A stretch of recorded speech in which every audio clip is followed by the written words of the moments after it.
Curso: Teoría y práctica del proceso constitucional de habeas corpus. Sesión 1.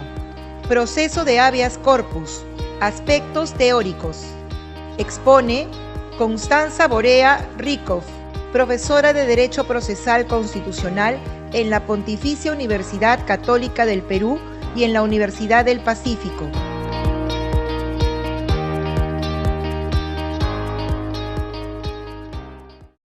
Tengan todos muy buenas tardes. Mi nombre es Alex Ulloa y a nombre del señor magistrado Elder Domínguez Haro, director general del Centro de Estudios Constitucionales del Tribunal Constitucional, se les da la más cordial bienvenida tanto a nuestros alumnos como a nuestros expositores que han tenido la gentileza de aceptar la invitación que cursó el SEC en su oportunidad. Es pertinente mencionar para conocimiento que hemos tenido una gran acogida para el presente curso, superando en horas más de 2.000 inscritos.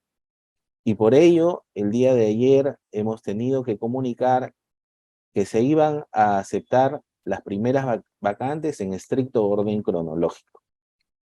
Debido a la gran cantidad de participantes, lo cual para nosotros es un honor, el presente curso se dividirá en 2 bloques de 45 minutos. En cada bloque, en este caso, nuestra distinguida profesora expondrá alrededor de 35 a 40 minutos, luego de lo cual se absolverán algunas preguntas de nuestros participantes. El participante que desee formular alguna pregunta lo hará a través de un formulario que se les hará llegar oportunamente por este medio. En el segundo bloque se compartirá el link de asistencia. En ese sentido, permítanme dar inicio al curso presentando a nuestra distinguida profesora Constanza Borea Rykov. Brevemente diré acerca de la profesora Borea, que ella es abogada por la Pontificia Universidad Católica del Perú. Asimismo, tiene una maestría en Derecho por la Harvard University. Tiene cursos de administración para abogados y política internacional en Yale y Oxford University, respectivamente. Asimismo, es docente de Derecho Procesal Constitucional en la Pontificia Universidad Católica del Perú y en la Universidad del Pacífico. Asimismo, es docente en la Maestría de Derecho Constitucional de la Pontificia Universidad Católica del Perú. Ha sido consultora de la Comisión Interamericana de Derechos Humanos y actualmente es asociada principal del área de litigios del estudio jurídico Borea Abogados. Recibimos con el mayor cariño y aprecio a la doctora Borea y le cedemos el uso de la palabra. Muchas gracias. Muchas gracias por la presentación. Hola a todos y a todas, espero que estén muy bien. Bueno, ya saben, mi nombre es Constanza, estoy contenta de estar acá, los voy a acompañar en esta clase teórica sobre habeas corpus. Pero antes de empezar, quiero agradecer la invitación del Centro de Estudios Constitucionales del Tribunal Constitucional y sobre todo dar esta clase, porque el habeas corpus es mi segundo proceso favorito, así que estoy muy feliz de estar acá. Me lo parece el primero, por cierto. Y bueno, de compartir además el curso con los doctores Camacho y Suárez, quienes van a dictar la parte procesal y la parte sobre la jurisprudencia del TC, que es tan importante, ¿no? Y sobre todo estar acá con todos ustedes y agradecida por la acogida que ha tenido el curso. Bien, voy a compartir pantalla para que puedan ver mi PowerPoint. ¿Lo pueden ver? Sí, profesora. Perfecto, muchas gracias. Muchas gracias. Voy a ampliarlo un poquito. Listo. Bueno, entiendo que el curso está dirigido sobre todo a estudiantes, quizás por ahí algunos abogados que quieren refrescar algún concepto. Entonces, antes de hablar propiamente del habeas corpus, yo quería retroceder hasta el comienzo para poder hablar de la naturaleza de los procesos constitucionales. Eso es súper importante porque de esto además se desprende todo lo que es el habeas corpus, todo lo que es igual el amparo, los procesos de cumplimiento, etc. Los procesos constitucionales son distintos de todo el resto de procesos. Tienen otra naturaleza, tienen otras reglas. Si hablamos de habeas corpus, no podemos pensar automáticamente en el proceso penal, como suelen hacer quizás porque se parece el tema o porque está de cierta manera relacionado, ¿no? Igual que como si hablamos del proceso de amparo, no podemos pensar automáticamente en uno civil. Entonces, de cierta manera, tenemos que olvidarnos un poquito sobre cómo funcionan los procesos ordinarios. ¿Okay? Los procesos constitucionales tienen una lógica distinta, que es la que los hace tan especiales. Primero que todo, por su finalidad. El objetivo de los procesos constitucionales, creo que acá ya todos lo tenemos que saber, es la tutela de los derechos fundamentales. Esto es lo que va a determinar todas las actuaciones del proceso y va a terminar siendo algo así como una muletilla. En mi clase, por ejemplo, siempre hablamos de esto es la muletilla. Casi todas las preguntas que tengamos, cualquier duda que tengamos, oye, ¿cómo funciona el proceso? ¿Qué cosas sigue? Etcétera. La respuesta casi siempre va a estar acá, lo que sea que proteja de mejor manera los derechos fundamentales. Entonces, esta finalidad realmente es algo que tenemos que tener en cuenta para hablar de todo el habeas corpus. El rol del juez es, digamos, lo segundo que lo distingue y que es muy importante porque el juez en estos casos tiene un rol distinto al de los procesos ordinarios y asume un rol de director. Su trabajo no es solo decidir cuál de las dos partes tiene razón, sino que su trabajo es precisamente que se cumpla con la finalidad, que es proteger los derechos fundamentales. Eso también se liga con el tercero, que es los principios que orientan el proceso. Me van a disculpar porque estoy con tos, o sea que por ahí voy a tener alguna interrupción. Pero bueno, ya lo han visto seguramente en el Código Procesal Constitucional, el antiguo, el nuevo. Los procesos constitucionales tienen distintos principios que los guían, ¿ok? La dirección judicial del proceso, la economía, mediación, gratuidad, etc. Y en el proceso habeas corpus esto es clave, sobre todo la elasticidad. Mañana que van a ver la parte procesal seguramente van a hacer más hincapié en esto, pero es importante desde la parte teórica, ¿ok? Acá realmente no importan mucho las formalidades. Todas las formalidades tienen que ceder ante la finalidad, que es la protección de los derechos fundamentales, la muletilla, ¿no? Y cuarto es que es un proceso de urgencia. Entonces, estas tres características son las que hacen este proceso tan distinto y son las que van a guiar todo lo que van a ver en este curso. Ahora sí, ya con esto, acá, bueno, pues yo copié una sentencia que me pareció interesante donde los explica, pero eso también lo pueden ver en el código, en el nuevo código. Con esto creo que ya podemos empezar a hablar sobre habeas corpus propiamente. Creo que es sencillo, más o menos todos sabemos que el habeas corpus es el proceso que está diseñado para tutelar la libertad. Esto es clarísimo, pero el tema acá es ¿qué se entiende por libertad?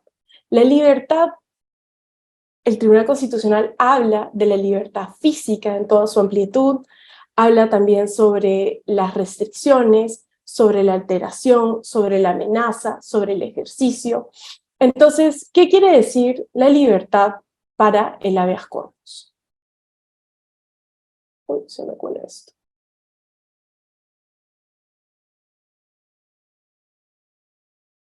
A ver, pese a que estamos diciendo que es el proceso que tutela la libertad, el objeto puede ser de todas maneras un poco distinto según el país o según el momento. Inicialmente, el habeas corpus surge para proteger a la persona ante detenciones arbitrarias y tenía como finalidad lograr la libertad de una persona. Alguien que han atrapado de manera equivocada, ¿no es cierto? Pedir la libertad. Y así se veía desde Roma, que se llamaba el interdicto homine libero exhibendo, y seguramente muchas personas han escuchado hablar también cómo este habeas corpus se utilizaba en Inglaterra, que ha sido un proceso muy desarrollado por allá, ¿no es cierto? Y en el Perú, de hecho, se incorpora en 1897, primero de manera legal, luego ya constitucional, y se incorpora con la finalidad también de proteger a las personas frente a detenciones arbitrarias. Casi que exclusivamente eso, ¿no es cierto? Y luego es que este proceso se amplía, y de esta manera, ya en la Constitución de 1993, el habeas corpus ya no solo protege a las personas ante la detención arbitraria, sino que también comprende los derechos conexos. ¿Ok? Esto va a ser súper importante, vamos a ver más adelante la tipología del habeas corpus, entonces hay que tener bien clarito qué es qué. Es por eso que el artículo 201 que he citado ahí en la Constitución dice que protege contra el hecho u omisión que vulnera o amenaza la libertad individual o los derechos constitucionales conexos. Ok, ¿qué quiere decir entonces libertad individual? ¿Libertad individual es lo mismo que detención arbitraria?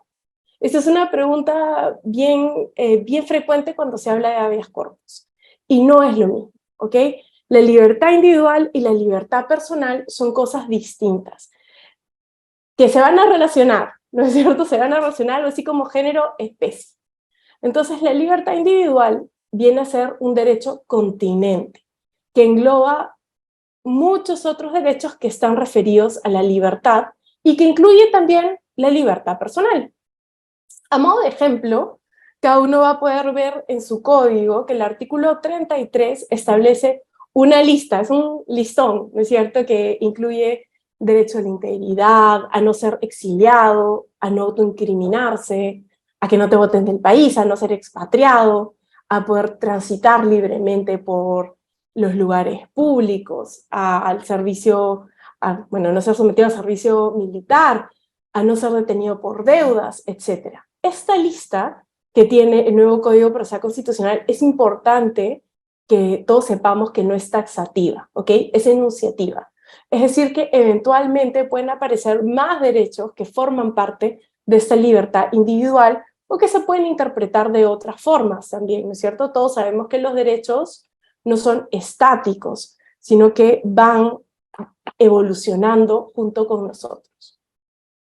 Entonces es importante tener en claro lo que es la libertad individual y luego tenemos la libertad personal, que como les comentaba, forma parte del derecho a la libertad individual.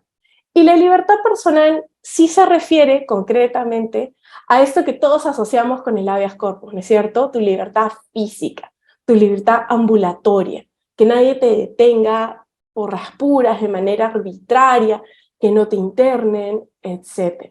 ¿Ok? Esta es la diferencia entre los derechos de libertad individual y libertad personal.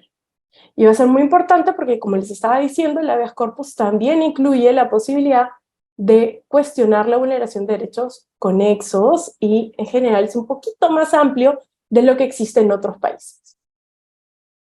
Ahora, la libertad personal, creo que también, no sé si esto vendría a ser parte de constitucional desarrollo de derechos, pero es fundamental para poder plantear un habeas corpus, es parte de la clase teórica, es qué significa este derecho.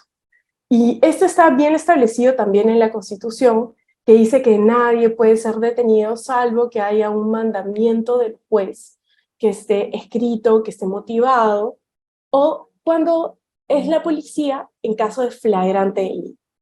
El flagrante delito, pero ya lo saben, es cuando hay una inmediatez temporal, una inmediatez personal. Por ejemplo, que estás robando algo, viene la policía y los agarra en el acto. Eso es flagrancia, ¿ok? En esos casos, y en el caso que también haya un mandato del juez, entonces ahí se trata de supuestos permitidos para limitar la libertad. Fuera de estos dos, no se puede limitar la libertad física de las personas. Y también con esto existe lo que se llama el plazo, ¿no es cierto? Entonces sabemos que si alguien, de todas maneras, no sé, lo agarran en flagrancia, tiene que ser puesto en disposición del juez en un plazo máximo de 48 horas, o si está en un lugar muy alejado, entonces lo que tome llegar, digamos, al juez. Y más allá de ese plazo, la detención es arbitraria. Entonces, estos van a ser los supuestos, digamos, clásicos, ya los vamos a ver en un ratito, por los cuales se interpone el habeas corpus, cuando estamos hablando de libertad personal. Y también, como hemos visto, los que incluyen a la libertad individual. Además de estos derechos, el habeas corpus actualmente incluye también la posibilidad de cuestionar derechos conexos. Entonces a veces uno se pregunta, ok, pero ¿qué es un derecho conexo? ¿Cuándo es un derecho conexo? ¿Cuándo no? Acá en la jurisprudencia ha variado un poquito antes del Código Procesal Constitucional del 2004, basada con que el derecho se considere conexo en su contenido, ¿ok? Es como si es como pareció la libertad, se ha relacionado, viene por ahí, vienen habeas corpus. Pero posteriormente, ya con el Código del 2004, sí se empezó a requerir que esté conectado a la libertad, ¿ok? Y hasta el día de hoy la jurisprudencia se requiere que cuando se plantea un habeas corpus por la tutela de un derecho conexo, este se encuentre relacionado con la libertad, que tenga incidencia, ¿ok? Entonces procede cada vez que se afecta uno de los contenidos de la libertad individual. Claro, esto ahorita parece quizás un poquito así abstracto, un poco etéreo, etcétera. Vamos a poner algunos ejemplos. Acá les he citado, acá abajito, una lectura bien interesante de la ex magistrada Marianela Ledesma, que justamente habla sobre los derechos conexos y desarrolla algunos casos bien interesantes de Tribunal Constitucional. Quizás lo van a ver también en la última clase, pero es interesante ver cómo es que se relaciona para ver cuándo procede y cuándo no procede. Entonces, por ejemplo, hay un caso bien bonito en el cual se tutela el derecho a la libertad de creencia por habeas corpus. Y uno diría, pero ¿cómo está relacionado eso con la libertad individual, con la libertad física, etcétera? Ese es un caso de derecho conexo, ¿ok? ¿Por qué? Porque en este caso en particular, la demanda se había interpuesto contra un hospital porque habían dictado la retención del cadáver de una persona porque no había pagado, creo que eran 2.000 soles, porque le faltaba pagar la cuenta, etcétera, y no dejaban a la familia sacar el cuerpo, no dejaban a la familia sacar el cuerpo y hacer todos los rituales que estaban relacionados a su religión. Entonces interponen el habeas corpus. ¿Por qué? Porque es un proceso urgente, como hemos visto, ¿no? Si se interpusiera, imagínense, un amparo, ¿cómo se va a resolver esto, no? ¿En qué estado estaría el cuerpo? Entonces, ahí se relaciona y dice, oye, estamos hablando de libertad de creencia, de religión, etcétera, que normalmente se protege por el habeas corpus, pero en este caso está relacionado a una libertad física, porque necesitamos el cuerpo de esa persona y lo estás reteniendo, ¿ok? Entonces acá el Tribunal Constitucional dijo, sí, bueno, efectivamente, en este caso la lesión de la libertad de creencia es una consecuencia de que se ha lesionado otro de los derechos en la libertad individual. Lo mismo con la educación, por ejemplo, ¿no?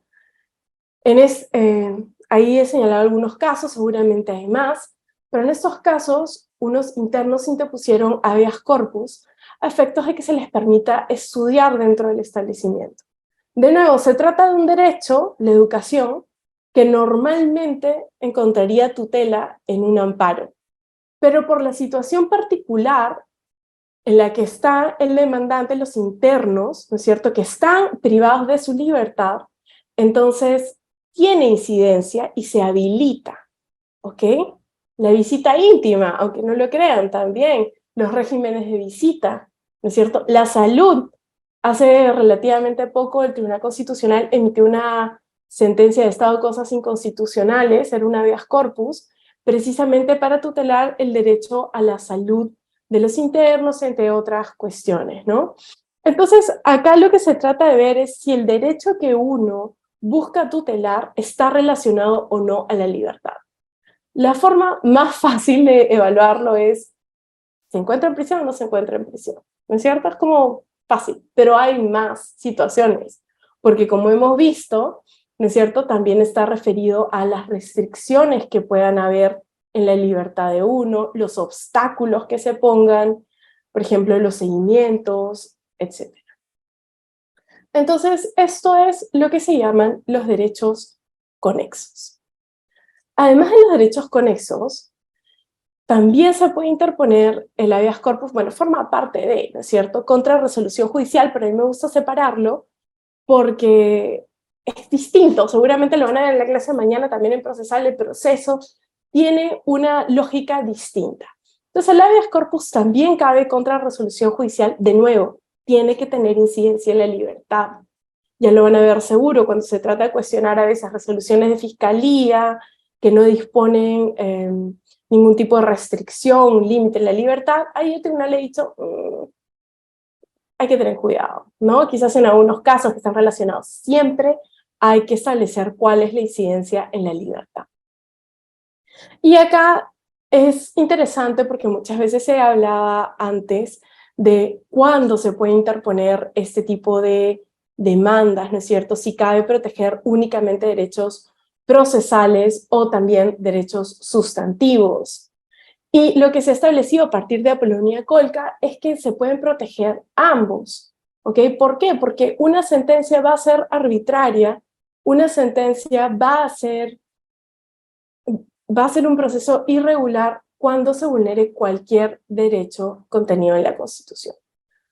Derechos que se suelen ver en esos casos son, por ejemplo, presunción de inocencia, aunque es un poco complicado, ¿no es cierto? Legalidad, retroactividad de la ley penal, etcétera, ¿no? Y lo importante en estos casos es que, disculpen que hay un sonido. Lo importante en estos casos es que el habeas corpus no se puede referir a inocencia o culpabilidad, ¿ok?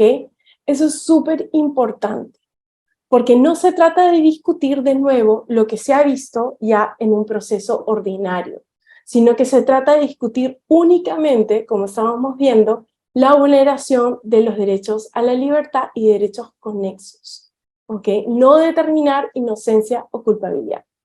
Por eso es que normalmente la pretensión en un proceso de habeas corpus contra resolución judicial es que se declare la nulidad y que sea el órgano jurisdiccional ordinario quien vuelva a pronunciarse.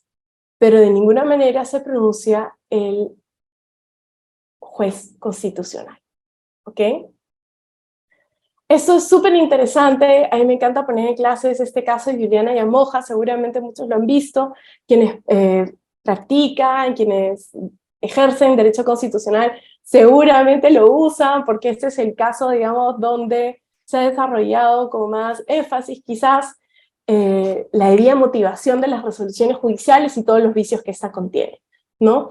Pero en este caso, Juliana Yamoja, es muy interesante, no sé si alguien se acuerda, pero es una joven de 18 años, tenía en ese momento, era universitaria, estudiaba Derecho, y se le acusó de haber matado a su madre.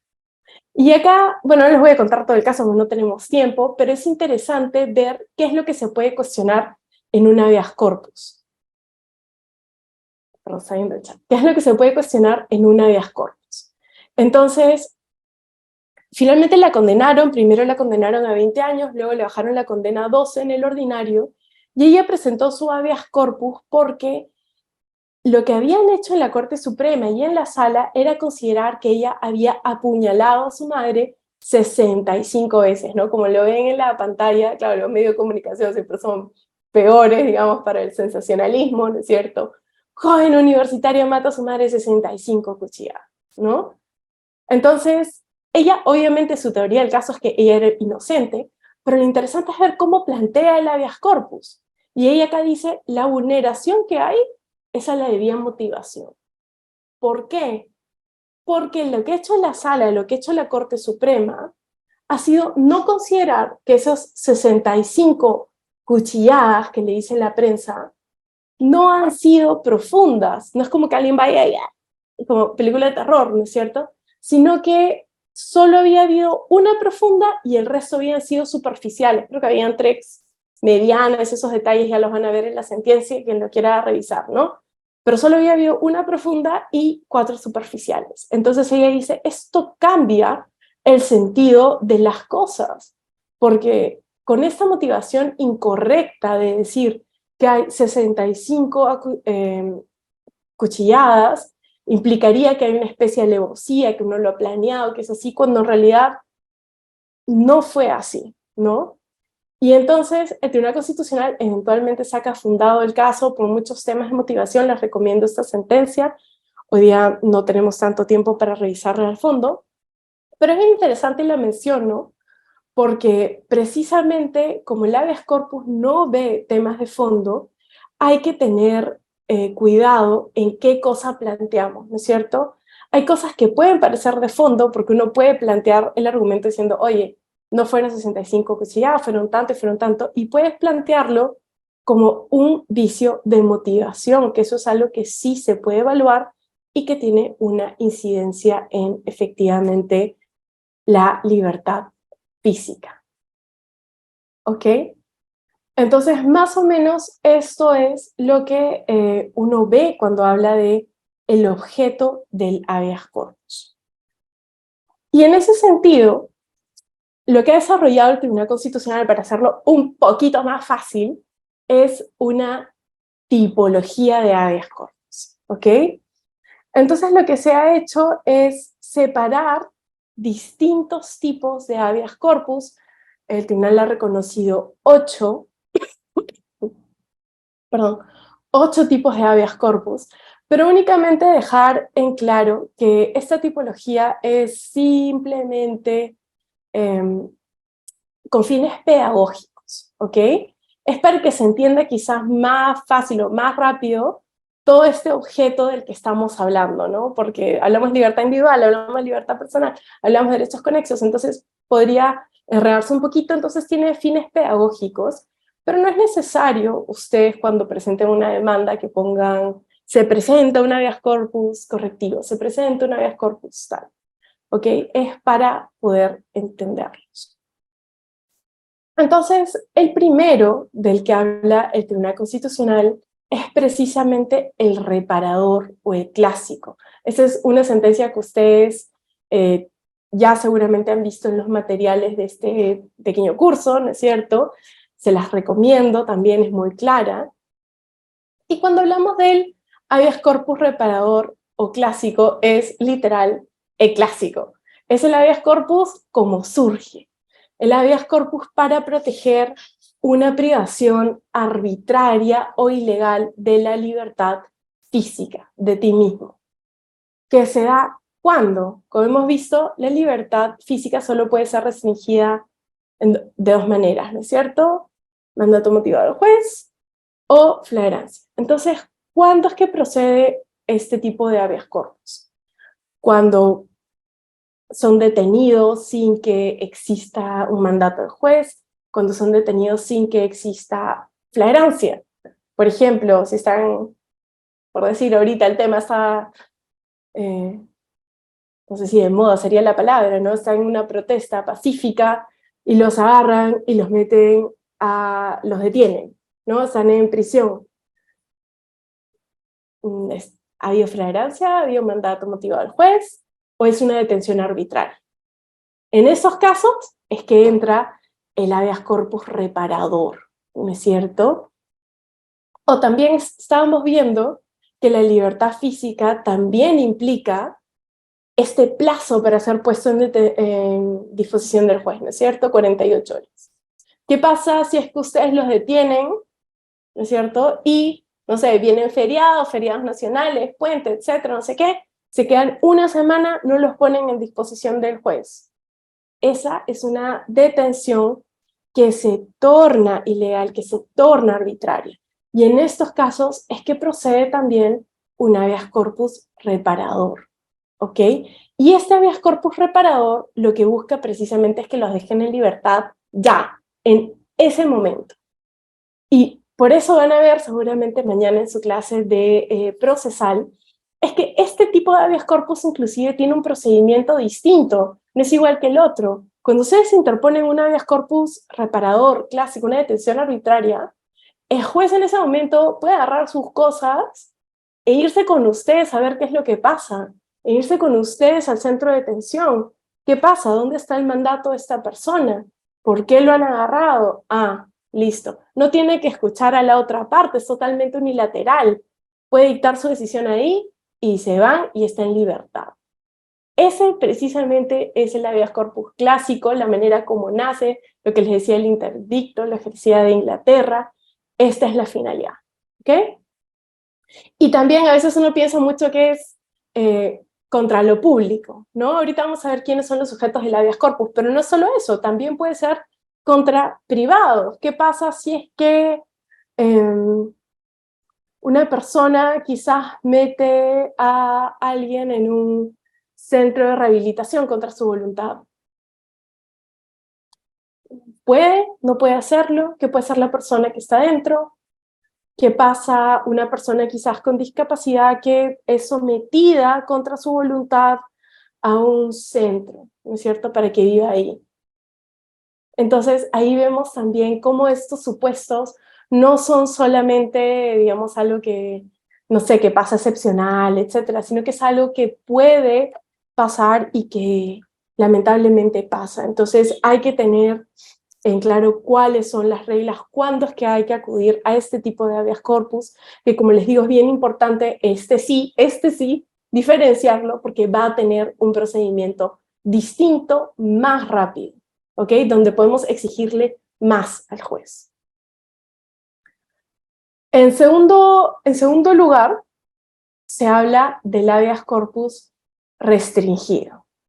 Y ahí los nombrecitos ya te dicen más o menos lo que es, o sea, que no tiene mucho misterio, pero ahí ya no es cuando hay una detención arbitraria, sino literal cuando te restringen tu libertad física, tu libertad de locomoción, cuando te ponen obstáculos, cuando no puedes moverte, cuando no puedes hacer todas las cosas que quieres hacer. Por ejemplo, ¿se acuerdan? No sé si ustedes se acuerdan ya, pero hubo una época que estaba súper de moda poner rejas en las calles, ¿no? Por un tema de seguridad, ¿no? Decían no, los vecinos, no, vamos a poner una reja acá que no pase nadie. Pero eran calles públicas. Entonces, ahí hay un tema de obstaculización obstaculización del derecho a la libertad física. ¿No es cierto? No me dejan pasar ese lugar que es público. O no dejarte utilizarte ciertos accesos para llegar a tu casa. También había casos, de hecho los de la reja lo resolvió el Tribunal Constitucional, me parece, ordenando que tiene que sacar las rejas. Hace poco vi uno de La Molina, me parece también, ¿no es cierto? O por ejemplo, también se da cuando tienes a alguien que te está siguiendo, ¿no es cierto? ¿Qué pasa si es que estás en una investigación y te siguen, ¿no es cierto? ¿Qué pasa si es que te ponen citaciones injustificadas? O puede ser que te pongan unas reglas de control que también consideras que son injustificadas, ¿no es cierto? Entonces, en estos casos se considera que están limitando tu libertad, ¿ok? Entonces, acá entra lo que se llama este habeas corpus, que es el habeas corpus restringido. No sé si estamos bien por acá.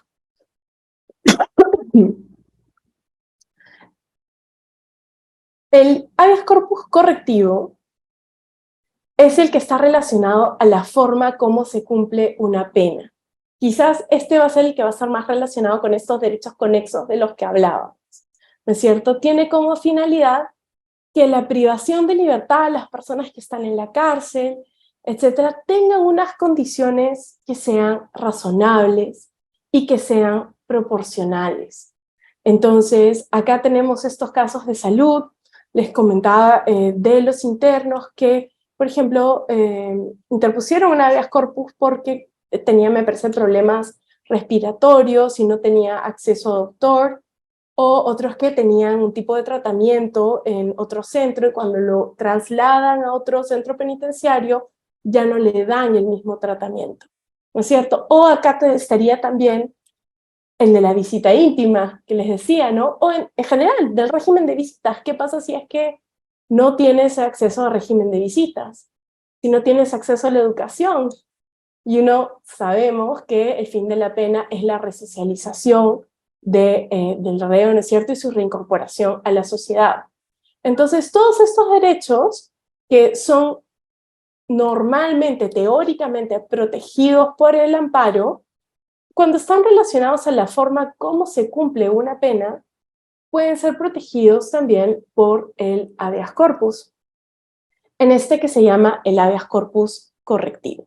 Ya van a ver seguro que ese habeas corpus correctivo, los restringidos, tienen un trámite distinto, no tan distinto, pero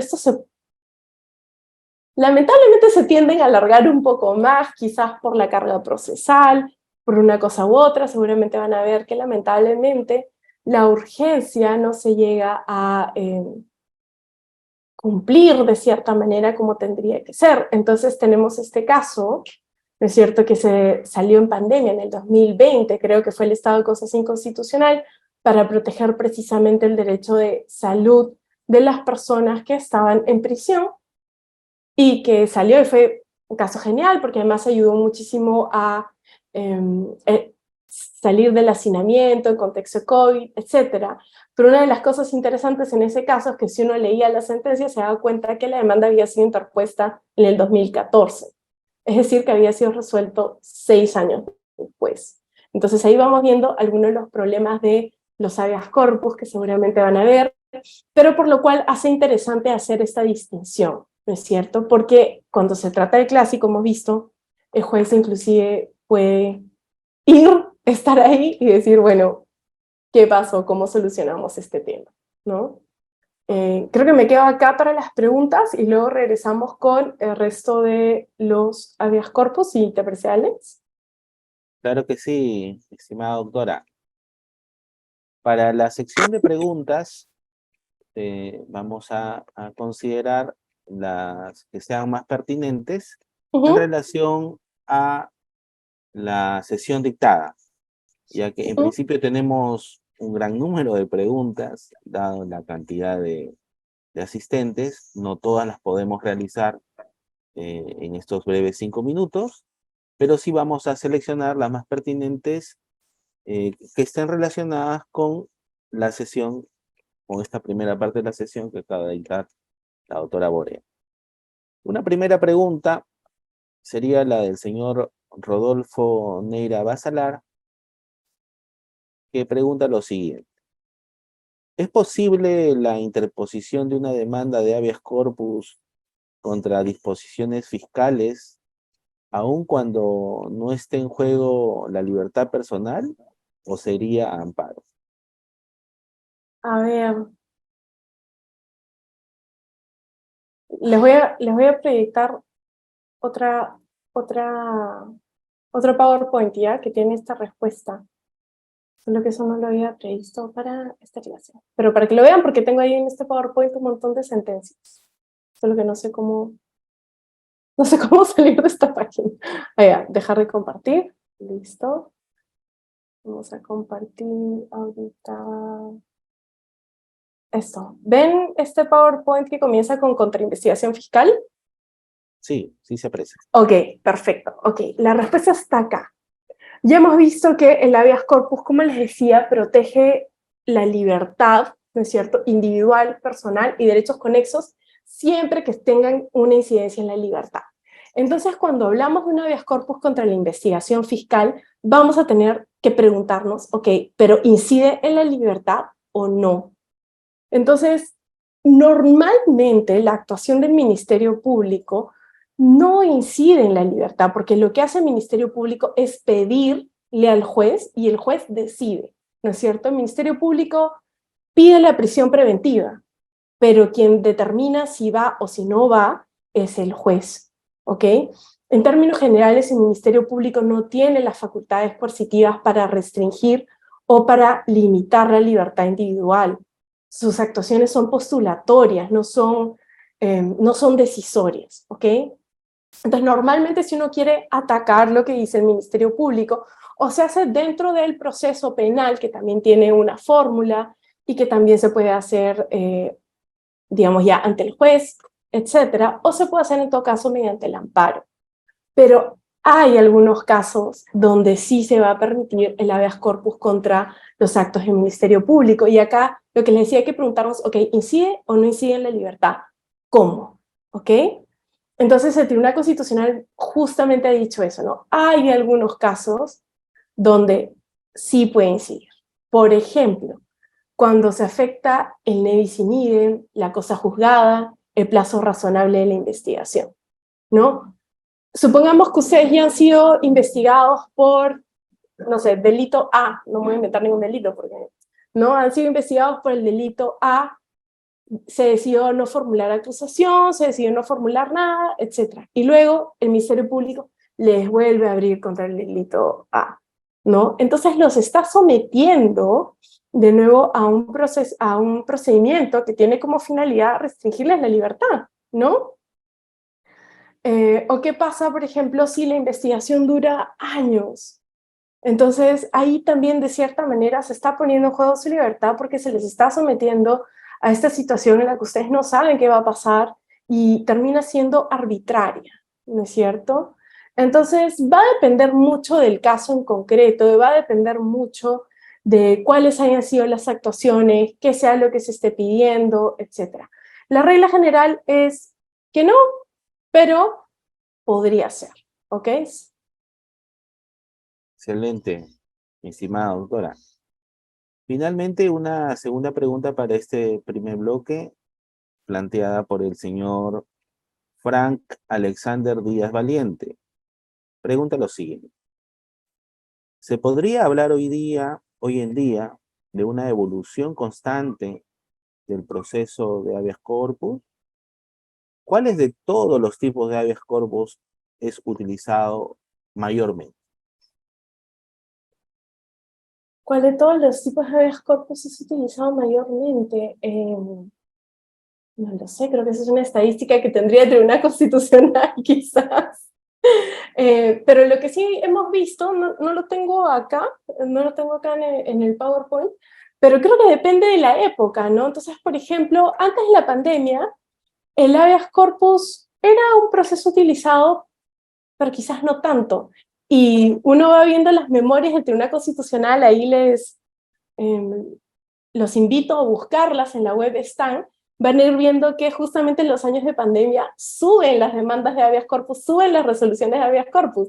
¿Por qué puede haber sido en ese momento? ¿Se acuerdan que detenían a la gente por ir a comprar pan, por salir a pasear a su perrito al costado de la calle, etcétera? Todas las cosas que veíamos en las noticias en ese momento. Entonces, ¿de a qué vienen más las demandas de habeas corpus? Creo que va a depender de la situación en la cual estemos viviendo como país, ¿no? Hace unos años creo que estaba referida efectivamente a las detenciones arbitrarias, el habeas corpus reparador clásico, ¿no? Eso me parece en los años pasados. Quizás lo que también hay mucho, creo, es habeas corpus contra resoluciones judiciales, ¿no? Y eso es algo que también vemos mucho en las noticias. Quizás el habeas corpus contra resoluciones judiciales es todo un tema, porque se rige bajo las mismas reglas del habeas corpus, quiere decir que no se hace cosas juzgadas y se en contra, lo puede presentar quien sea, y entonces se hace ahí como un laberinto. No sé si se acuerdan ustedes el caso de Fujimori, que habían inclusive varios habeas corpus a la vez contra la misma sentencia, ¿se acuerdan? Y interpuestos por distintas personas e inclusive en distintas también jurisdicciones, ¿no? El habeas corpus que salió eventualmente contra resolución judicial creo que se interpuso en Ica, y luego su abogado había interpuesto otro en Lima, y entonces el problema con el habeas corpus contra resolución judicial, y por lo cual me parece que también es bastante utilizado, es ese, ¿no? Que se puede utilizar varias veces, y cualquiera, ¿no? Una vez alguien me decía, mi abogado es un especialista en habeas corpus, ha interpuesto 7 habeas corpus contra tal resolución, y yo, ok, pero, eso creo que también es un indicador, ¿no? Que siempre se puede interponer otro y otro y otro, ¿no? Quizás ese también puede ser. Y que hay una evolución, sí, yo también creo que hay una evolución, como hemos visto, surge, ¿no es cierto?, únicamente como este reparador, como la libertad física pura y dura, ¿no? Y luego se expande a todas estas otras formas, ¿no? Como hemos visto, ponte el correctivo es bien interesante porque cuando hablamos de prisión, en realidad ahí el Estado tiene el monopolio de todo lo que haces. No es como la vida normal que uno decide qué voy a almorzar hoy día, a qué hora me voy a ir a dormir, si es que mañana saco cita con el doctor, tengo esa salud, etcétera, etcétera. No, en prisión toda tu vida está regida por lo que diga el Estado. Te despiertas a la hora que dice el Estado, te has dormido a la hora que dice el Estado, tienes patio a la hora que dice el Estado, comes lo que dice el Estado y trabajas en lo que dice el Estado que trabajes. Porque no es que hayan otras opciones. Habrá manualidades, habrá tal cosa, habrá tal otra. Entonces, surge este habeas corpus ponte correctivo también por eso, ¿no es cierto? Que está muy relacionado a cómo vives dentro. Entonces, sí, va evolucionando, creo, con las necesidades que vamos teniendo como sociedad y que está ligado mucho también al momento. Gracias por las preguntas. Muchísimas gracias, profesora Borea. Excelente participación. Vamos a, de repente, si gusta, toma un poquito de agüita, doctora. Sí, porque ahí el trabajo de dialogar es bastante arduo. Vamos a dar inicio a este segundo bloque, también de una hora académica, 45 minutos. Se solicita a los participantes, si es que tienen a bien plantear preguntas, las mismas se encuentren vinculadas a la sesión, a la charla del día de hoy, ya que hemos podido apreciar que se plantean varias preguntas procedimentales, que quizás también las podamos abordar el día de mañana. En ese sentido, estimada profesora Borea, la dejamos en el uso de la palabra, de unos 35 minutos aproximadamente para que pueda concluir con sus apreciaciones y posteriormente también plantearemos algunas preguntas de nuestro público usuario. Adelante, gracias. Genial, muchas gracias. Sí, yo quizás ahorita no me estoy explayando, ¿no es cierto?, en todos los pormenores de la habeas corpus, porque sé que tienen 2 clases que siguen mañana, que seguramente van a estar muy buenas. Igual todas las preguntas también son bienvenidas, porque como están muy relacionados, no hay ningún problema en resolverlas, ¿no? Igual, como han visto, esto no estaba preparado para hoy, pero tengo mis PowerPoints de mis otras clases, o sea que si podemos absolver algunas preguntas, igual ahí vemos cómo hacemos, ¿no? Bueno, entonces, para seguir un poco con la tipología, tenemos el habeas corpus... perdón, no estoy proyectando. Estoy aquí subrayando, no estoy proyectando. Ahí estamos. Listo. Tenemos el habeas corpus, perdón, preventivo. En el habeas corpus preventivo, como le dice su nombre, es preventivo cuando hay una amenaza de violación del derecho a la libertad. ¿Okay? En estos casos, aún no se ha concretado la violación del derecho a la libertad, pero acuérdense que siempre tiene que ser la amenaza cierta e inminente. ¿Okay? Esto es súper importante en la jurisprudencia del Tribunal Constitucional. Creo que actualmente no se menciona explícitamente en el nuevo Código Procesal Constitucional, corrígeme si me equivoco, pero de todas maneras es algo que está muy presente en la jurisprudencia del tribunal. ¿Ok? Entonces, la amenaza cierta e inminente, ¿cuándo se podría dar? ¿Qué ejemplo podría haber? Y tenemos, no sé si es que lo leyeron, pero el mismo caso de la sentencia que está acá, que está en el material de hoy. Es el caso de una señora que me parece que ella no estaba involucrada en el juicio, pero la mandan a guardar en consignación judicial un ropero, me parece que es. Voy a abrir mi sentencia. Y bueno, ella lo guarda en consignación, etcétera, y eventualmente el juez le dice, oye, ¿sabes qué? Ponlo a disposición del juzgado. Y la señora dice, o sea, ok, está a disposición del juzgado, pero ¿cómo? Y el juzgado responde, tráelo al juzgado. Y la señora pone ese escrito y dice, oye, no tengo los medios físicos o económicos para llevar este ropero y cargármelo hasta el juzgado, o sea, está en mi casa. Y el juzgado considera que lo que ha hecho la señora es simplemente un desacato que no ha cumplido, etcétera, y hace un mandato de detención en su contra, por no entregar un ropero.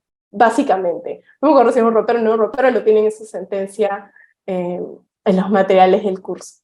Pero entonces, en este caso, la señora interpone este habeas corpus precisamente porque dice, oye, hay un mandato judicial en mi contra que es vigente, me van a atrapar, hay una orden de captura por esto, que no es delito, no hay ni prisión por deudas que hago ahorita por estar guardando este ropero, ¿no? Entonces, de esto se trata el habeas corpus preventivo. Hay que evitar cuando hay una amenaza, ¿ok?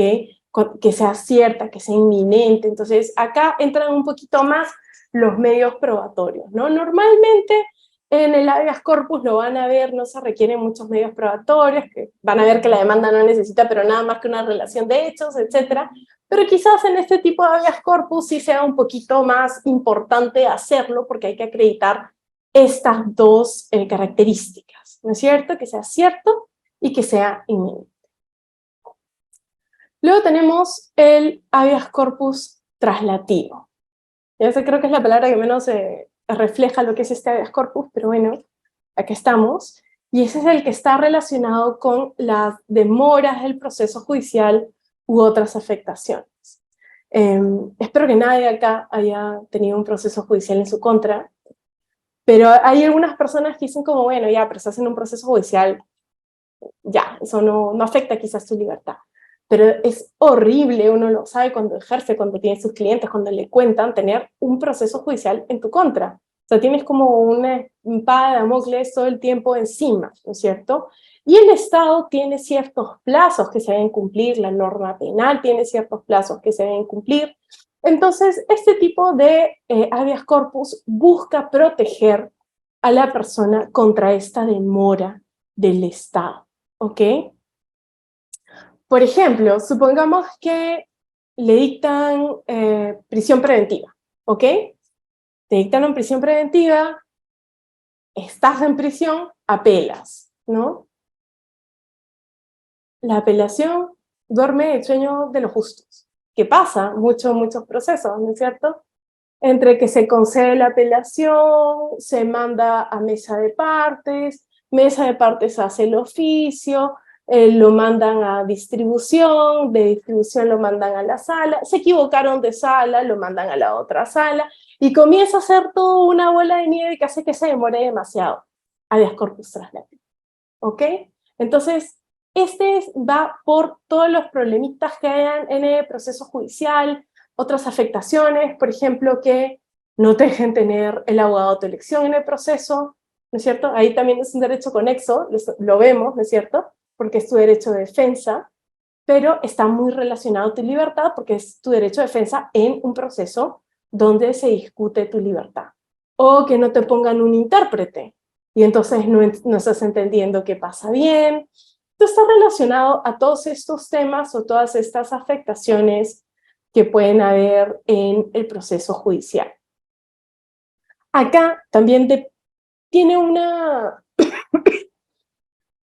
consecuencia distinta, puede tener una consecuencia distinta, ¿no? Porque como hemos visto, claro, el habeas corpus clásico, el que todo el mundo piensa en habeas corpus es, ok, la detención está mal, libertad. Obviamente en el traslativo la consecuencia no va a ser libertad, no es como, se demoraron, libertad.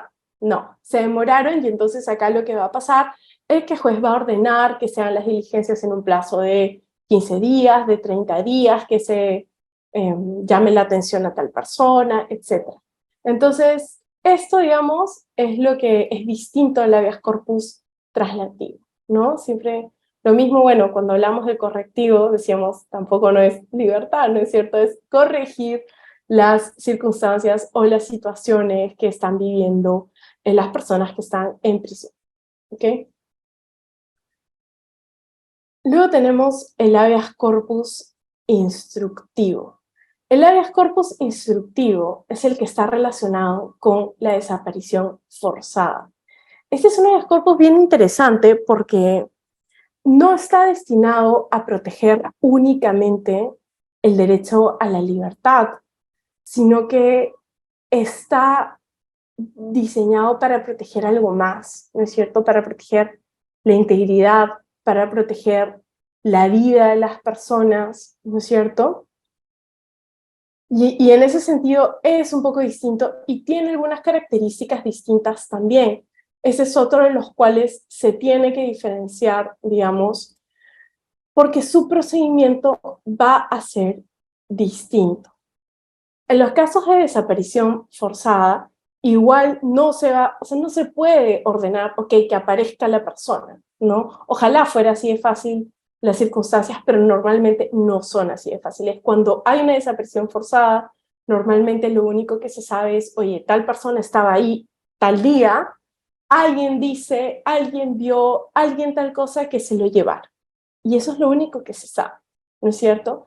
Entonces la desaparición forzada obviamente no va a tener como finalidad la libertad o que traigan al cuerpo. De hecho, la traducción de habeas corpus me parece es tráigase el cuerpo, no habeas, que esté acá, corpus, cuerpo, ¿es cierto? No se puede ordenar eso. Entonces acá lo que va a ordenar el juez es que se tomen las medidas necesarias para encontrar a la persona. Entonces, por ejemplo, va a pedir ciertos datos donde se encontraba la persona, qué información tiene la policía, qué información tiene tal o cual, y va a comunicar al Ministerio Público para que sea el Ministerio Público, en su rol constitucional, que investigue qué es lo que ha pasado. Entonces, este deber también tiene otro tipo de procedimiento, ¿no? No es el mismo que el reparador o clásico, sino que tiene otra finalidad. Y en estos casos, además, es muy bonito e instructivo porque surge también, me parece, de manera jurisprudencial relacionado al derecho a la verdad y a saber qué es lo que ha pasado en ciertas circunstancias, ¿no es cierto? Y luego tenemos, un segundo. Luego tenemos el habeas corpus innovativo. Esto es un habeas corpus lindo, me encanta. Es un habeas corpus que pasa cuando ya cesó la vulneración. Ya no hay nada que hacer, ya está libre la persona. Ya no hay una afectación, pero lo que quieres es que no vuelva a ocurrir. La verdad es que no he visto mucho de esto en la práctica, pero se trata en teoría sobre estos casos. El doctor César Landa también ha escrito al respecto, ¿no es cierto? Es efectivamente cuando ya cesó la vulneración, precisamente para que no pase. Por ejemplo, les decía, ¿no? ¿Qué pasa si es que a alguien lo mandan a un centro de rehabilitación contra su voluntad? ¿No es cierto? Sus padres lo meten en un centro de rehabilitación en contra de su voluntad. Logra salir, luego puede interponer un habeas corpus y pedir que esto no vuelva a ocurrir. ¿Ok? Y eso lo puede proteger ante circunstancias en las cuales se puedan volver a dar los mismos hechos. Ustedes ya saben que en los procesos constitucionales, en el artículo 1, se habla precisamente por la finalidad de los procesos sobre qué pasa cuando la vulneración cesa luego de interpuesta la demanda. Si luego de interpuesta la demanda, la vulneración cesa, el juez puede, de todas maneras, si considera que la demanda era fundada, puede sacar la fundada precisamente para que las cosas no vuelvan a ocurrir. Esto va un pasito más allá, ¿no es cierto? Y luego tenemos los habeas corpus conexos, que son para los que no están previstos en los anteriores, ¿no? Si hay un problema con prestar juramento, etcétera, etcétera, ¿no? Y luego, bueno, mucho se habla también como una quizás tipología aparte, a veces se diferencia el habeas corpus contra resolución judicial, porque también tiene ciertas reglas que son distintas, ¿no? A veces algunos autores lo tratan distinto porque tiene algunas reglas diferenciadas. De hecho, acabo de ver y la última vez que salió una estadística decía que el 38% de habeas corpus, poniéndome a la pregunta pasada, son habeas corpus contra resoluciones judiciales, o sea que ahí tenemos ahí una respuesta un poquito más concreta, ¿no? Y este habeas corpus contra resoluciones judiciales, les decía, es algo que normalmente se diferencia porque tiene otras reglitas. Por ejemplo, tiene como regla que la resolución que se cuestione sea firme, que se hayan interpuesto todos los recursos establecidos en la norma, que se hayan agotado, etc. Y ese habeas corpus también es importante diferenciarlo precisamente por estas reglas, porque en ese caso sí es subsidiario, por ejemplo. El habeas corpus en términos generales no es subsidiario como sí lo es el amparo, ahora lo vamos a ver, pero cuando se habla de habeas corpus contra resolución tiene un distinto procedimiento, ya seguramente mañana lo van a desarrollar un poquito más, pero ya hemos ido adelantando cómo es necesario a veces esta tipología porque va a cambiar un poquito cómo es que se desarrolla en el ámbito jurisdiccional. ¿Ok? Listo. Ahora, con respecto a los sujetos, esto es algo bien importante con respecto al habeas corpus. Tenemos demandante, demandado, y acá se diferencia de otros procesos porque el demandante casi que puede ser cualquier persona. O sea, es tan importante el habeas corpus, es tan importante tu derecho a libertad, que casi que puede ser cualquier persona. Puede ser la persona que ha sido afectada, por sobre todas, por supuesto, pero además puede ser cualquier persona en su representación. No tiene ni siquiera que tener representación formal, poder, notario, ser, no sé, tener patria potestad, nada. Puede ser simplemente en beneficio de. ¿Ok? Y esto suele ser bastante importante porque casos que hay una detención arbitraria, casos de desaparición forzada, etc., ¿quién va a interponer el habeas corpus? Si es que mantenemos las mismas reglas de otros procesos, entonces sencillamente no va a existir este proceso y no va a tener ninguna utilidad. Por eso es que se permite que cualquier persona pueda interponer un habeas corpus en representación de.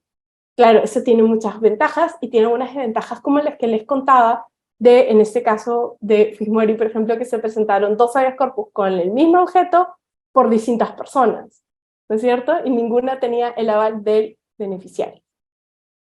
Pero, como les decía, esto busca suplir este posible obstáculo, ¿no? En casos de detención arbitraria, en casos de desaparición forzada, etc. O inclusive en casos correctivos, ¿no es cierto? Que la persona no pueda firmar. Cuando estábamos ahora en el COVID, no se podía ir, en realidad, porque se restringieron mucho las visitas a las cárceles, sea como abogado, sea con familia, etc. Entonces, las personas que estaban internas y tenían algún problema, imagínense, si no hubiera esta disposición, entonces no podrían acceder a este tipo de proceso. También pueden interponerlo los menores de edad, cosa que es distinta a otros procesos, las personas jurídicas, los extranjeros, la Defensoría del Pueblo. La Defensoría del Pueblo siempre, ya sabemos todos, ahorita que están por elegir, el Defensor del Pueblo tiene un rol muy importante en la protección de los derechos fundamentales. Y con respecto al demandado, la Constitución es bien clara. Vamos a buscar el artículo que está citado por acá, que dice que el habeas corpus procede contra ante hecho u omisión que vulnera, bueno, no está citado, pero es contra cualquier autoridad o funcionario. Y esta parte de acá que dice autoridad o funcionario es la que eventualmente habilita, por ejemplo, el habeas corpus contra resolución judicial, en casos de detenciones arbitrarias, en caso que no te ponga en disposición del juez, en caso que el mandato esté mal motivado, en caso que la detención haya pasado el plazo, etc. ¿Ok? Contra autoridad y funcionario. Y eso es interesante porque a veces uno va a ver en las contestaciones la otra parte, cuando es una autoridad, cuando es un funcionario, dice, yo tengo la competencia constitucional para hacer tal cosa. Ok, monstruo. Pero yo también tengo la posibilidad de cuestionarlo a partir de un habeas corpus, porque se ha extralimitado, porque ha sido arbitrario, etc. Y también, como les decía, funciona contra personas, ¿ok? Y esto era importante en estos casos que les decía. Hay muchos casos en temas de personas con discapacidad que se les trata de interdictar, que se les trata de quitar sus derechos, que se les trata de quitar su libertad, y entonces ahí es donde vemos más que todo cómo personas naturales restringen la libertad de las personas, pero pueden haber también otras situaciones, ¿no?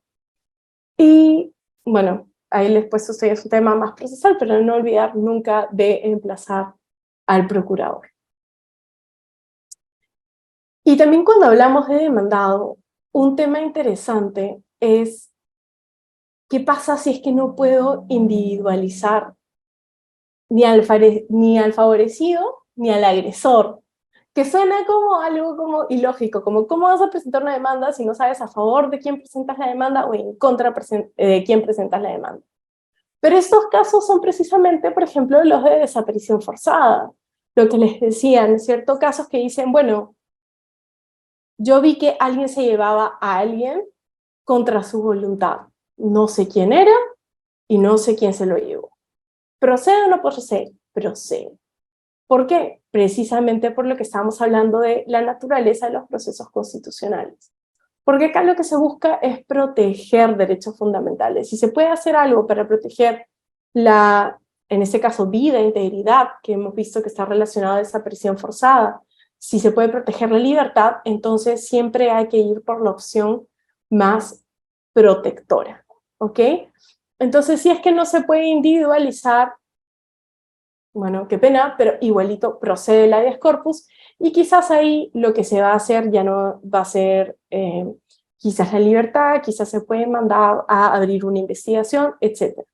O bien casos, por ejemplo, de alguna persona ha pasado, digamos, y ve que alguien está retenido contra su voluntad en una casa, ¿no es cierto?, en un centro, y puede interponer el habeas corpus también a favor de esa persona, ¿no es cierto? Y también pasa mucho en casos colectivos, donde no se puede identificar a quién se detuvo o quién es el causante de la vulneración. Por ejemplo, en casos de salud, hemos conversado sobre este caso que ha sido estado de cosas inconstitucional y entonces que se hace ya como colectivo, ¿no es cierto? No es que haya un agresor o alguien individualizable, sino que es un poco más general. Y en estos casos, como les decía, las formalidades no importan tanto precisamente porque el habeas corpus es así, ¿no es cierto? Es un poquito más abstracto y está guiado por esta finalidad. Empecé a hablar también de competencia, porque sé que en la próxima clase van a hablar de procedimiento propiamente dicho, y bueno, quizás lo repita en la próxima clase, pero pensé que eso era un poquito más teórico. Y acá, más que todo bueno, pensaba si es que podíamos conversar al respecto, porque antes los jueces de los procesos de habeas corpus eran los jueces penales. Los jueces penales eran los competentes para ver ese tipo de procesos. Y eso se ha cambiado con el nuevo Código Procesal Constitucional y se ha cambiado a los jueces constitucionales, ¿no?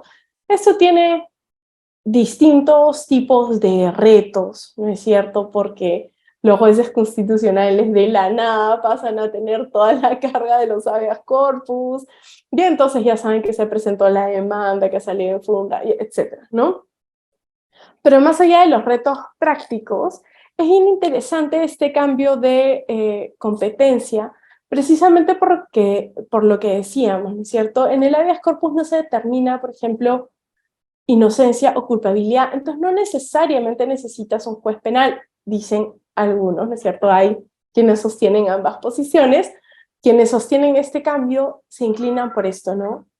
No se necesita un juez penal propiamente porque no se está discutiendo el fondo, sino que se necesita alguien que pueda ver los problemas que puedan existir en el ámbito constitucional.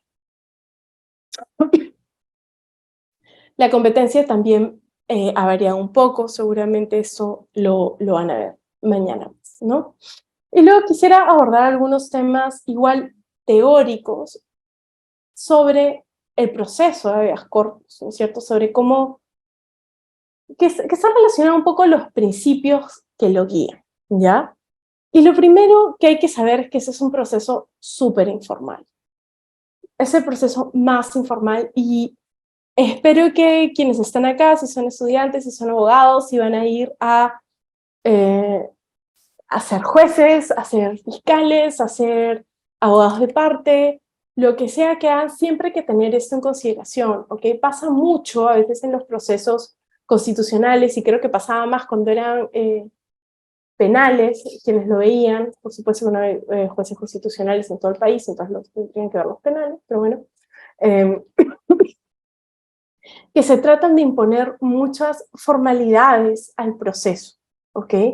Y hay que tener mucho cuidado con eso, porque lo que puede hacer es obstaculizarlo y hacerlo más largo. Por ejemplo, alguna vez me han pedido copias certificadas de una resolución. Eso no se debería pedir en un proceso constitucional, ¿no es cierto? Porque va a demorar, ¿cuánto tiempo más hasta que uno pida las copias certificadas, hasta que te las concedan, etcétera? Entonces, siempre hay que tener en consideración la naturaleza del proceso. Otras cosas interesantes en el habeas corpus, precisamente ligadas a todas estas cosas que conversamos al comienzo sobre la naturaleza, es que no existe plazo de prescripción, a diferencia de lo que existe en otro tipo de procesos, y eso es precisamente porque la libertad se considera tan importante que en verdad si se te ha pasado el tiempo, si es que estás privado de tu libertad hace, no sé, un mes, no implica que ahora tengas que convalidar esa vulneración. Siempre vas a tener habilitada la posibilidad de iniciar un habeas corpus, ¿ok? No rige, como en el amparo, el tema de la subsidiariedad, que si es un proceso con vías paralelas, con vías, etcétera, etcétera, etcétera. No, ¿ok? Vías previas, vías igualmente satisfactorias, etcétera. Todo eso ahí es algo que está más relacionado a otro tipo de procesos. Entonces, más o menos hasta acá pensaba yo la parte teórica. Sin embargo, no sé si es que también podríamos hablar de algunas otras instituciones que están dentro de los procesos constitucionales y que también se aplican al habeas corpus, ¿no? Simplemente para mencionarlas, todos los amicus curiae, el control difuso, la tutela de derechos supraindividuales, el tema de represión de actos homogéneos, etc. Yo creo que acá en la parte teórica me voy a quedar y voy a esperar las preguntas que puedan tener y con eso seguimos desarrollando para ver qué es lo que quisieran ampliar, ¿no? Como ya son las 9 y las 7:20. Muy bien, profesora Borea, claro que sí. Veo que usted maneja muy bien los tiempos, dada su gran experiencia. Clase por las clases. Muchas clases virtuales, ya estoy con el reloj. Entonces, en ese sentido, vamos a plantear, en realidad ha habido muchísimas preguntas. En el primer bloque planteamos dos, y en esta oportunidad, como tenemos algo más de tiempo, vamos a plantear 4 preguntas. Y con eso concluiríamos con esta primera sesión. Excelente. Hay una pregunta un poco extensa que dice lo siguiente de parte del señor Ángel Armando Chávez Guama. Suelen interponerse demandas de habeas corpus solicitando la nulidad de resoluciones judiciales, alegando la configuración de una defensa ineficaz en el proceso penal ordinario. En estos casos, se consigna como demandante al Poder Judicial y al MINJUS. No obstante, ¿es ello correcto? Como demandante. Así es la formulación que están haciendo. Se entiende que es como demandado, ¿cierto? Como que Okay. es textual la pregunta del participante. Si bien estimarse la demanda, si bien se estima la demanda, se estaría declarando nula una resolución del Poder Judicial. Ellos no han desplegado el acto lesivo. ¿No habría ahí un vicio de legitimación pasiva? Pregunta. A ver, si es que estoy entendiendo bien la pregunta, estamos hablando sobre a quién se tiene que notificar con los procesos de habeas corpus contra resolución judicial, ¿verdad? Creo que va por ahí, ¿no es cierto? Está silenciado, perdón, Alex. Específicamente lo que nos dice el participante es que en aquellos procesos penales ordinarios donde se interpone una demanda de habeas corpus y en la cual se solicita la nulidad de dicha resolución judicial, alegando una defensa ineficaz, pregunta, ¿no? Si bien es cierto, se consigna como demandado tanto al Poder Judicial como al MINJUS, pregunta, ¿es ello correcto? Si se estima la demanda, se estaría declarando nula una resolución del PJ. Ellos no han desplegado el acto lesivo. Y pregunta, ¿no habría ahí un vicio de legitimación pasiva? Pero el acto lesivo de la libertad sí tendría que ser lo que ha ordenado el Poder Judicial. O sea, lo que finalmente va a vulnerar el Poder Judicial, la libertad, y lo que se estaría cuestionando en este habeas corpus, entiendo, es la resolución que dicte el juez que termine por afectar tu libertad, porque de lo contrario no habría ninguna lesión. Y en ese sentido, sí termina siendo, digamos, agresor, ¿no? El tema es que ya no se notifica personalmente a quienes emiten o quienes firman, digamos, la sentencia, sino únicamente al procurador. Pero en todo caso, creo que esa pregunta quizás habría que pensarla más a un caso concreto, ¿no? Porque si hay un problema de defensa, igualito lo que va a terminar por... O sea, si yo tengo una mala defensa, pero el juez me da la razón, no hay ninguna afectación, pues, ¿no? Ya está, listo, soy libre, chao, ¿no es cierto? Pero si tengo una mala defensa y finalmente lo que me restringe la libertad va a ser igual la resolución del Poder Judicial, ¿no? Por eso es que siempre se involucra al Poder Judicial y se demanda también al Poder Judicial y al procurador, ¿no? Correcto, profesora. Sí, sé que el señor Chávez ha levantado la mano, pero lamentablemente las preguntas se formulan a través del formulario Google. Si no, eh, bajo esa misma participación tendría yo que concederle el uso de la palabra a todos los participantes y con 500 participantes no es posible. Nos va a disculpar, en todo caso, que se formulen de una mejor manera las preguntas en el formulario. De parte del señor Javier Villanueva Umpire, pregunta, ¿es posible interponer habeas corpus en favor de una persona que se encuentra en el extranjero, quien cuenta con una orden de extradición? Sí, sí es posible. El habeas corpus es súper informal y si es que lo va a afectar acá, sí es posible, ¿no? Correcto. Pasamos a una tercera pregunta del señor Yuri Álvaro Lanado Martínez. Si en el distrito judicial no existen jueces constitucionales, como por ejemplo el Cusco, ¿qué juez viene a ser el competente? Me parece que viene a ser competente el juez penal.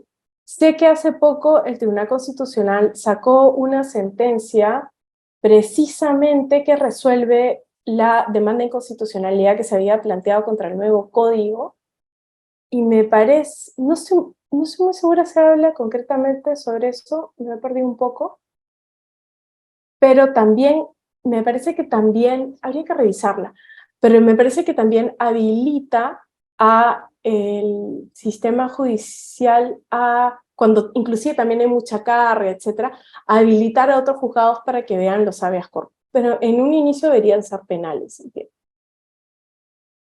Correcto. Pasamos a la siguiente pregunta, de parte de... Cuando no hay también, ¿no? O sea, viene así, ¿no? Perdón. Correcto. No hay problema. De parte de la señorita Gisela Lisset Reyes Ábalos. ¿Cómo puedo acreditar la afectación de un derecho en un habeas corpus preventivo? Va a depender del caso en concreto, ¿no? O sea, por ejemplo, en este caso que les contaba, que es el caso que tienen en el material, lo voy a tratar de abrir, creo que lo tengo por acá, lo voy a tener por acá. En este caso, se acredita la amenaza cierta e inminente porque existe un mandato judicial. Miren, espérense. Depende de cada caso, o sea, los medios probatorios siempre están relacionados al caso concreto que uno plantee, ¿no?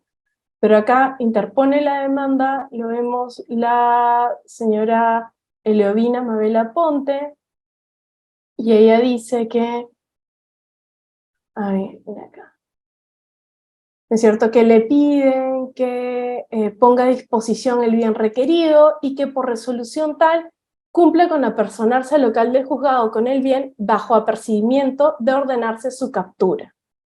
Luego le notificaron una resolución cuando ella se encontraba de viaje, no, y ella dijo que resolución 26, el juez ordenó su captura sin motivación alguna. En este caso, que es un habeas corpus preventivo, porque ella no está detenida todavía, sino que se ha ordenado su captura, el medio de prueba va a ser estas resoluciones, ¿no? ¿Es cierto? La 26, etc.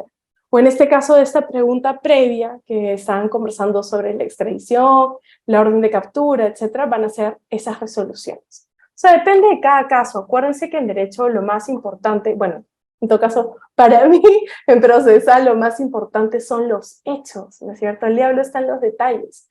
Cada caso es distinto y lo que los hace ganar o perder es conocer exactamente todos los hechos de su caso, de la A a la Z. Y van a ser ustedes quienes lleven el caso, quienes van a saber cuáles van a ser los medios probatorios más importantes para sustentar su posesión, ¿no es cierto? Depende qué es lo que esté pasando, ¿no?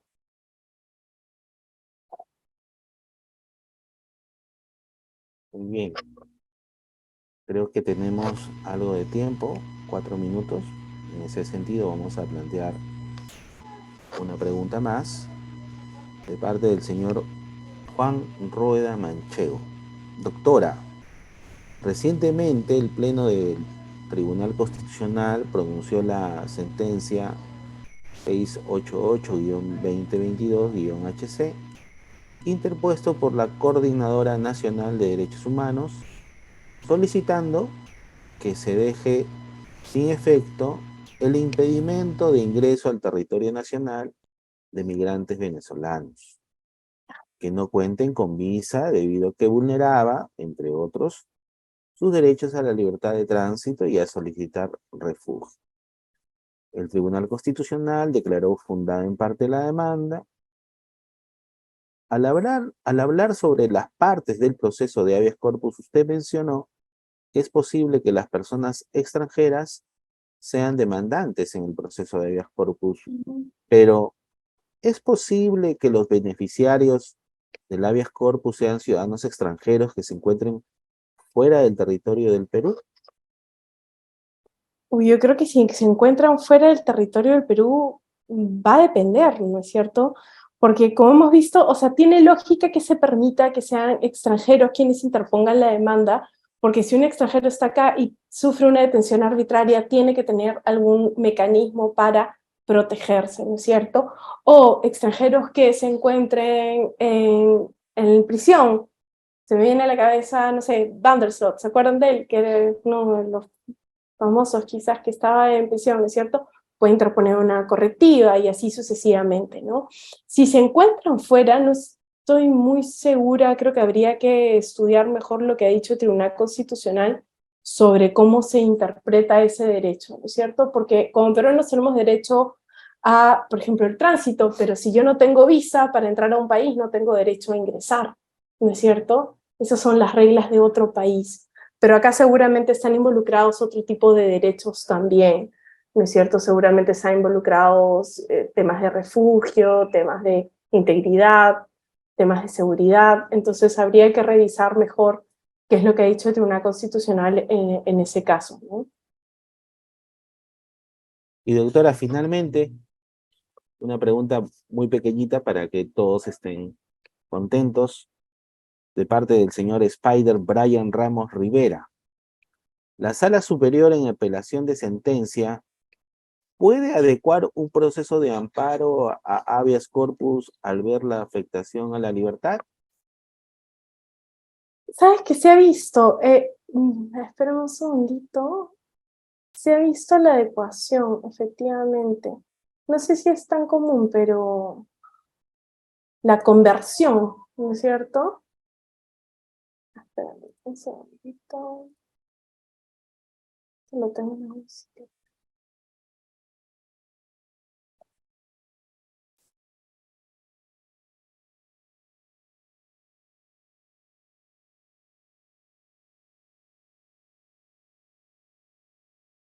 Aquí está, tenemos un. Bueno, ahí hay, déjame compartir.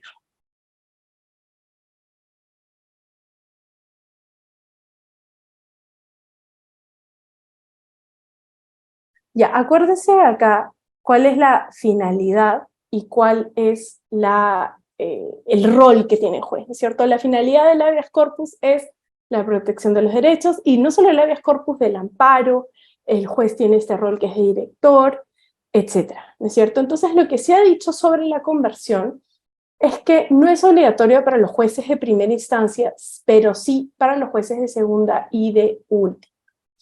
Que se debe observar que el plazo no haya vencido, que debe haber legitimidad, que no se puede cambiar el petitorio, los hechos, que debe haber riesgo de irreparabilidad, que se debe preservar el derecho de defensa.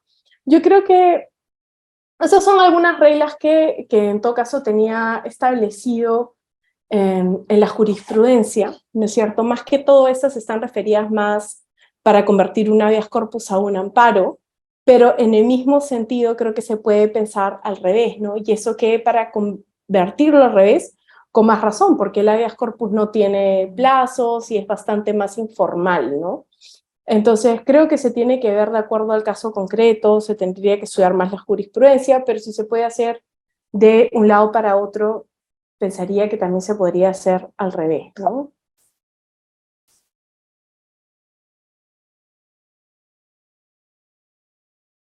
Muy bien, estimada profesora Constanza Borea, le agradecemos muchísimo el habernos permitido Perdóneme, más bien me haya tenido que referir también a buscar mis documentos, pero estaba preparada más al lado teórico, pero me encanta resolver también las procesales, gracias.